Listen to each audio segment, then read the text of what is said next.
Apa kabar pencinta sejarah? Bertemu lagi di channel YouTube saya. Kali ini saya akan membahas perjalanan sang proklamator bangsa, yaitu Dr. Andes Muhammad Hatta. Dan perjalanan beliau untuk bangsa ini, fokus dan simak baik-baik, banyak nilai positif dalam perjalanan beliau. Lahir di sebuah daerah bernama Bukit Tinggi, Sumatera Barat. Ia lahir ketika Indonesia berada di bawah bayang-bayang bangsa kolonial. Hatta tumbuh sebagai anak yang sangat tekun, pandai, dan juga disiplin mengaji. Selain itu, ia juga merupakan sosok yang rendah hati, sederhana, dan memiliki kedalaman pemikiran. Begitu kata seorang budayawan Indonesia, Nurcholish Madjid. Hatta memang tumbuh sebagai sosok yang religius. Namun ia juga berkembang menjadi pribadi yang modern. Siapa sangka, Bapak Proklamator kita ini ternyata sangat gemar bermain sepak bola. Selain mulai aktif terlibat dalam urusan politik negeri, Bung Hatta remaja ternyata pernah bergabung dengan klub sepak bola Padang yang bernama Young Fellow. Hatta lahir di sebuah kota kecil yang indah di Sumatera Barat, Bukit Tinggi. 12 Agustus tahun 1902, lahir dari pasangan Muhammad Jamil dan Siti Saleha yang berasal dari Minangkabau. Ayahnya merupakan seorang keturunan ulama tarekat di Batu Hampar, dekat Payakumbuh, Sumatera Barat. Sedangkan ibunya berasal dari keluarga pedagang di Bukit Tinggi. Lahir dengan nama Muhammad Attar. Ia merupakan anak kedua dan laki-laki satu-satunya. Sejak kecil, ia telah dididik dan dibesarkan dalam lingkungan keluarga yang taat, melaksanakan ajaran agama Islam.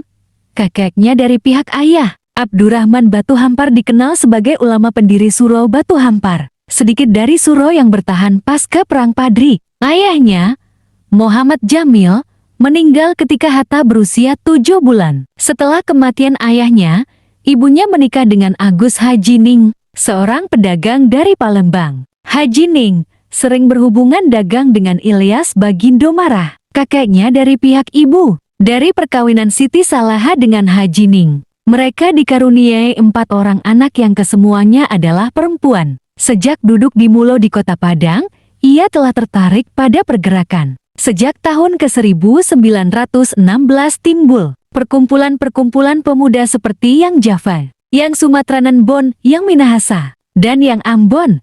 Hatta masuk ke perkumpulan Yang Sumatranan Bon. Berikutnya masa pendidikan. Muhammad Hatta pertama kali mengenyam pendidikan formal di sekolah swasta. Setelah 6 bulan, ia pindah ke sekolah rakyat dan sekelas dengan Rafiah, kakaknya. Namun pelajarannya berhenti pada pertengahan semester kelas 3. Ia lalu pindah ke ALS di Padang, kini SMA Negeri 1 Padang, sampai tahun 1913. Kemudian melanjutkan ke Mulo sampai tahun ke-1917.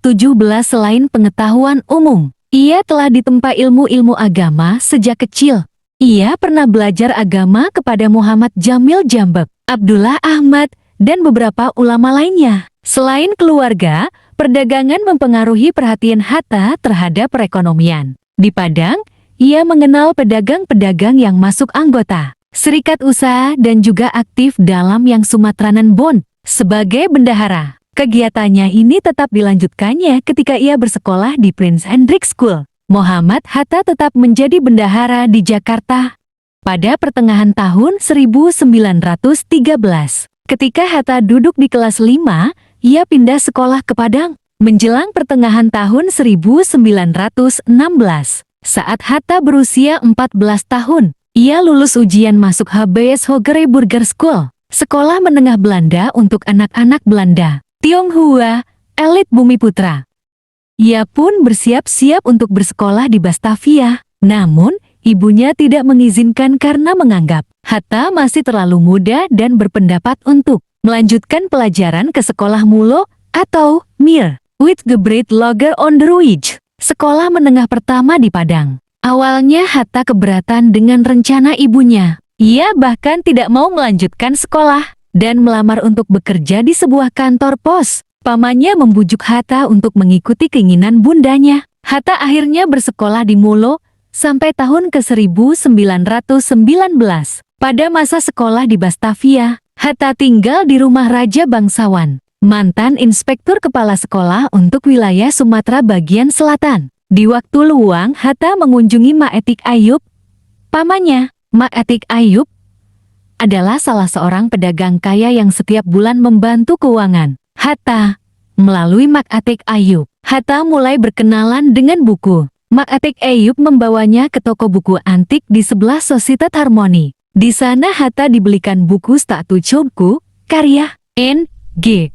Pearson sebanyak 2 jilid cetakan pertama. De Sosialisten karya Hari Panjang, Kuak sebanyak 6 jilid. Dan Hetjar 2000 karya Bellamy. Buku-buku itu menjadi koleksi awal perpustakaan pribadi Hatta. Hatta kerap bertukar pikiran dengan Mak Etik Ayub dalam hal perekonomian dan perdagangan, untuk melihat hubungan antara teori yang diperolehnya di sekolah dengan praktik perdagangan.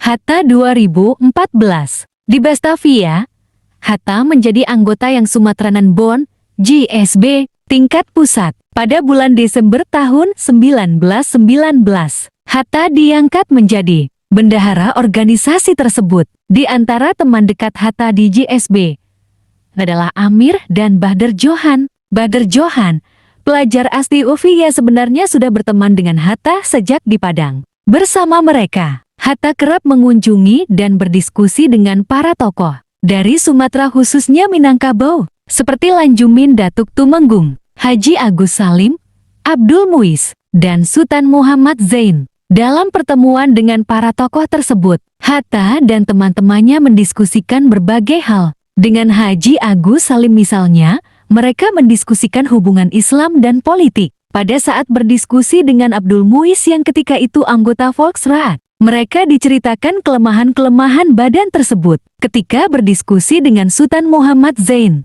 seorang ahli bahasa yang aktif di bidang pendidikan dan Ketua Persatuan Guru Hindia Belanda, mereka membahas kemungkinan dan kesulitan pengembangan bahasa Melayu. Pada 1921, Hatta lulus dari sekolah dagang PHS dan meraih peringkat 3 terbaik. Awalnya Hatta sempat tertarik untuk bekerja, tetapi kemudian ia memutuskan untuk melanjutkan pendidikan ke Belanda. Walaupun pendidikan ke Belanda awalnya tidak berjalan mulus karena persoalan biaya.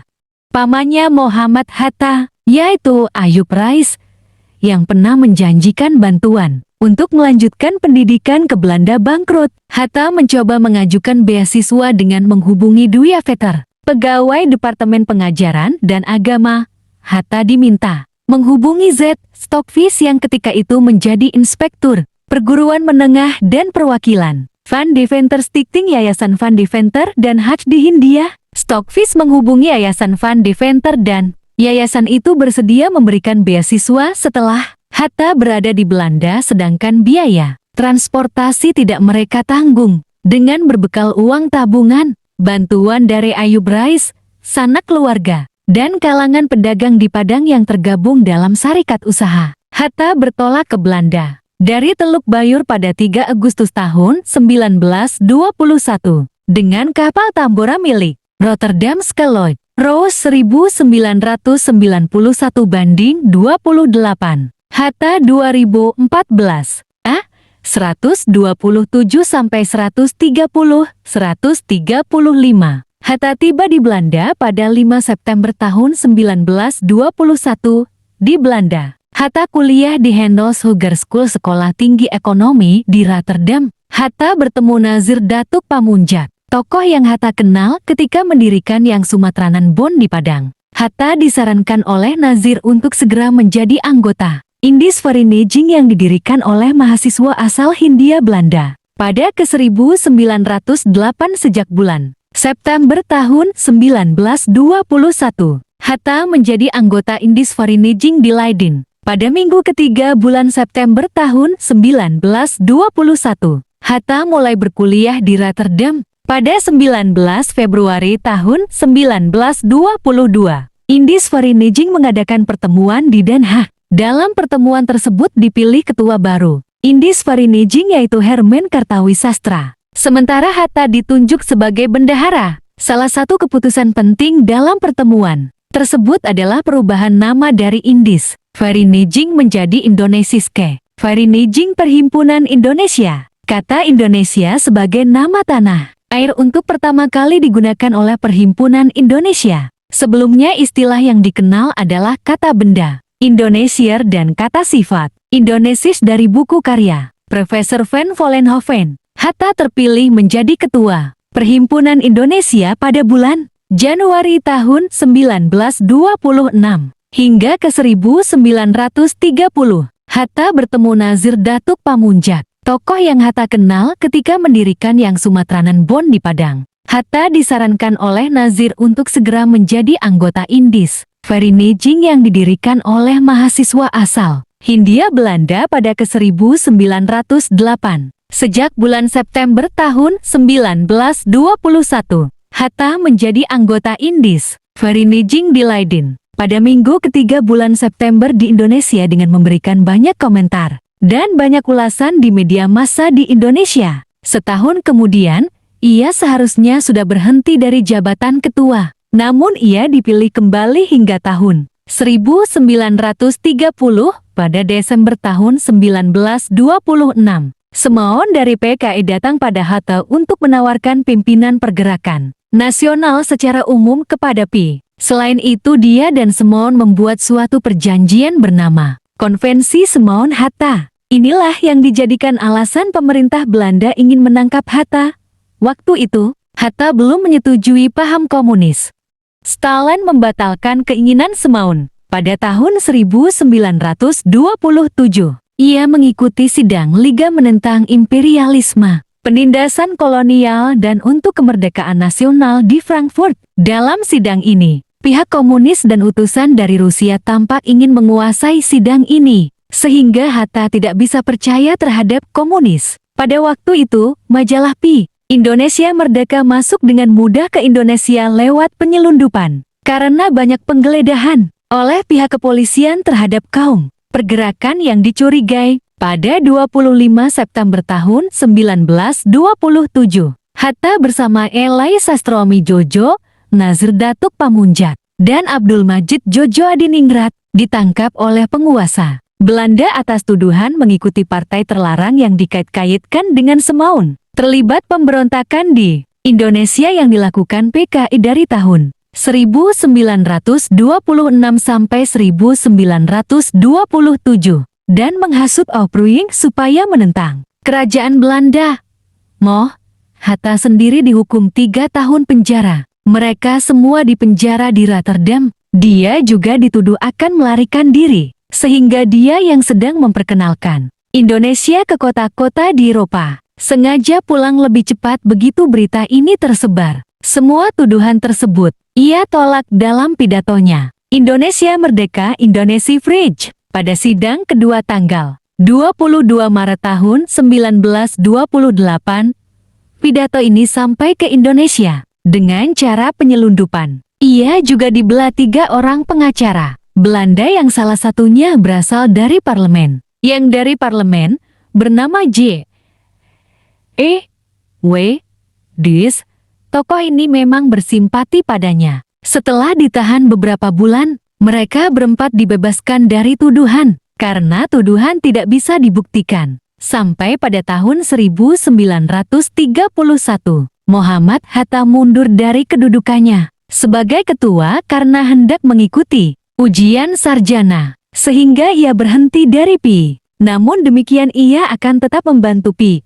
Akibatnya, PI jatuh ke tangan komunis dan mendapat arahan dari Partai Komunis Belanda dan juga dari Moskow. Setelah tahun 1931, PI mengecam keras kebijakan Hatta dan mengeluarkannya dari organisasi ini. Pada Desember tahun 1931, para pengikut Hatta segera membuat gerakan tandingan yang disebut Gerakan Merdeka yang kemudian bernama Pendidikan Nasional Indonesia yang kelak disebut PNI baru. Ini mendorong Hatta dan Sjahrir yang pada saat itu sedang bersekolah di Belanda untuk mengambil langkah konkret untuk mempersiapkan kepemimpinan di sana. Hatta sendiri merasa perlu untuk menyelesaikan studinya terlebih dahulu. Oleh karenanya, Sjahrir terpaksa pulang dan untuk memimpin PNI Kalau Hatta kembali pada 1932, diharapkan Sjahrir dapat melanjutkan studinya. Pada tahun 1941, Muhammad Hatta menulis artikel di koran. Pemandangan yang isinya supaya rakyat Indonesia jangan memihak kepada baik ke pihak Barat ataupun fasisme Jepang. Kelak, pada zaman Jepang tulisan Hatta dijadikan bahan oleh penguasa Jepang untuk tidak percaya Hatta selama Perang Pasifik, yang mana kelak tulisan Hatta dibaca Miraes, seorang wakil kepala Kempeitai Dinas Intelijen, dan menyarankan Hatta agar mengikuti Nippon Seishin di Tokyo pada November tahun 1943. Berikutnya perjuangan Hatta saat penjajah Jepang. Pada tanggal 8 Desember tahun 1941, Angkatan Perang Jepang menyerang Pearl Harbor, Kauai. Hal ini memicu Perang Pasifik, dan setelah Pearl Harbor, Jepang segera menguasai sejumlah daerah, termasuk Indonesia. Dalam keadaan genting tersebut, pemerintah Belanda memerintahkan untuk memindahkan orang-orang buangan dari De Gaulle ke Australia. Karena khawatir kerjasama dengan Jepang, Hatta dan Sjahrir dipindahkan pada Februari tahun 1942 ke Sukabumi setelah menginap sehari di Surabaya dan naik kereta api ke Jakarta. Bersama kedua orang ini, turut pula 3 orang anak-anak dari Banda yang dijadikan anak angkat oleh Sjahrir. Setelah itu, ia dibawa kembali ke Jakarta. Ia bertemu Mayor Jenderal Harada. Hatta menanyakan keinginan Jepang datang ke Indonesia. Harada menawarkan kerjasama dengan Hatta. Kalau mau, ia akan diberi jabatan penting. Hatta menolak dan memilih menjadi penasihat. Ia dijadikan penasihat dan diberi kantor di Pegangsaan Timur dan rumah di Oranye Boulevard, Jalan Diponegoro. Orang terkenal pada masa sebelum perang, baik orang pergerakan atau mereka yang bekerja sama dengan Belanda, diikutsertakan seperti Abdul Karim Pringgodikdo, Surahman, Sujitno Mangunkusumo, Sunarjo Kolopaking, Supomo, dan Sumargo Jojo Hadikusumo. Pada masa ini, ia banyak mendapat tenaga-tenaga baru. Pekerjaan di sini merupakan tempat saran oleh pihak Jepang. Jepang mengharapkan agar Hatta memberikan nasihat yang menguntungkan mereka. Malah Hatta memanfaatkan itu untuk membela kepentingan rakyat. Saat-saat mendekati proklamasi pada 22 Juni tahun 1945, Badan Penyelidik Usaha Persiapan Kemerdekaan Indonesia BPUPKI membentuk panitia kecil yang disebut Panitia 9 dengan tugas mengolah usul dan konsep para anggota mengenai dasar negara Indonesia. Panitia kecil itu beranggotakan 9 orang dan diketuai oleh Hir Soekarno, anggota lainnya Bung Hatta, Muhammad Yamin, Ahmad Subarjo, A.A. Maramis, Abdul Kahar Muzakir, Wahid Hashim, H. Agus Salim, dan Abikusno Kukrosujoso. Kemudian pada 9 Agustus tahun 1945, Bung Hatta bersama Bung Karno dan Rajiman Wediodiningrat diundang ke Dalat Vietnam untuk dilantik sebagai ketua dan wakil Ketua Panitia Persiapan Kemerdekaan Indonesia PPKI. Badan ini bertugas melanjutkan hasil kerja BPUPKI dan menyiapkan pemindahan kekuasaan dari pihak Jepang kepada Indonesia. Pelantikan dilakukan secara langsung oleh Panglima Asia Tenggara Jenderal Trauci. Puncaknya pada 16 Agustus tahun 1945. Terjadilah peristiwa Rengas Dengklok, hari di mana Bung Karno bersama Bung Hatta diculik kemudian dibawa ke sebuah rumah milik salah seorang pimpinan PETA, Chio Kisyong, di sebuah kota kecil Rengas Dengklok dekat Karawang, Jawa Barat. Penculikan itu dilakukan oleh kalangan pemuda dalam rangka mempercepat tanggal proklamasi kemerdekaan Indonesia. Malam hari, mereka mengadakan rapat untuk persiapan proklamasi kemerdekaan Indonesia di kediaman Laksamana Tadashi Meda di Jalan Imam Bonjol 1 Jakarta. Pada 17 Agustus tahun 1945, hari yang sangat ditunggu-tunggu oleh seluruh rakyat Indonesia, dia bersama Soekarno resmi memproklamasikan kemerdekaan di Jalan Pegangsaan Timur nomor 56, Jakarta pukul 10 WIB. Keesokan harinya pada tanggal 18 Agustus tahun 1945, dia resmi dipilih sebagai Wakil Presiden ARI yang pertama mendampingi Presiden Soekarno. Hasil sidang panitia persiapan kemerdekaan Indonesia dan pengangkatan Soekarno dan Hatta, hasil aklamasi yang diajukan oleh Oka Iskandar Dinata. Selama menjadi wakil presiden, Bung Hatta amat gigih bahkan dengan nada sangat marah, menyelamatkan Republik dengan mempertahankan naskah Linggarjati di sidang pleno KNIP di Malang yang diselenggarakan pada 25 Februari 6 Maret tahun 1947 dan hasilnya persetujuan Linggarjati diterima oleh Komite Nasional Indonesia Pusat KNIP sehingga anggota KNIP menjadi agak lunak pada 6 Maret tahun 1947 pada saat terjadinya agresi militer Belanda pertama pada 21 Juli tahun 1947. Hatta dapat meloloskan diri dari kepungan Belanda dan pada saat itu dia masih berada di Pematang Siantar. Dia dengan selamat bersama dengan Gubernur Sumatera, Mr. T.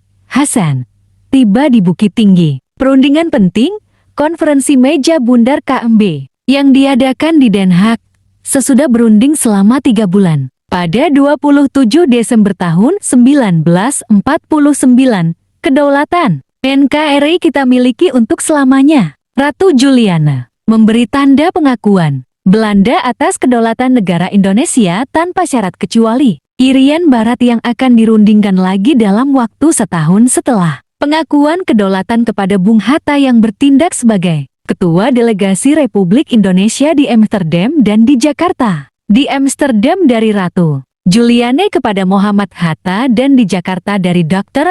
Laving yang mewakili Belanda kepada Sri Sultan Hamengkubuwono IX sehingga pada akhirnya negara Indonesia menjadi negara Republik Indonesia. Serikat RIS, Bung Hatta terpilih menjadi Perdana Menteri. RIS juga merangkap sebagai Menteri Luar Negeri RIS dan berkedudukan di Jakarta. Dan Bung Karno menjadi Presiden RIS.